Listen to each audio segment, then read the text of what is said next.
Well, we do not want to get a common denominator and add all these fractions together. What we want to do is group the fractions, and we want our math to be easy.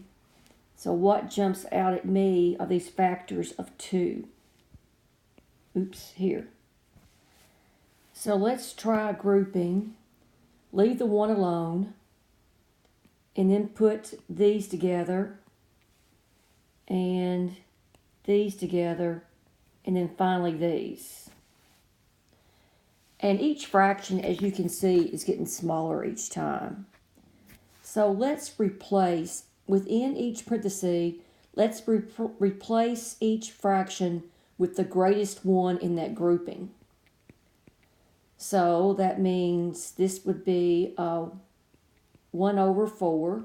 That's what that is. Now replace the 1/9 by 1/4. And then replace these 1 over 16 plus 1 over 16 plus 1 over 16 plus 1 over 16. And then here I've got 1 over 64, 1 over 64 plus 1 over 64. Now, probably on the Gmat, I wouldn't have written all those out. I would have said this instead. 1 plus 2 times 1/4, because you got 2 terms in there. Plus the next one, you got 1, 2, 3, 4. 4 times 1/16.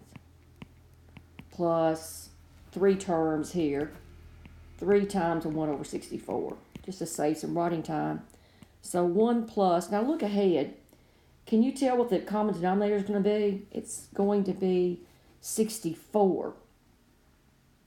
So, well, I don't even know if you have to do that. Let's look at this. 1 over 1/2 plus 4 times 1 over 16, that's 1/4, plus 3 over 64. So you got this factor of 1 here. 1/2 plus 1/4 plus 3/64, that's going to be less than 1. Okay? This piece here will be, can you see that? 1 plus 1/4, of course, that's 3/4 or 0.75. And 3/64 is way less than 0.25. So we know this sum is going to be less than 2. And we've got that choice for E.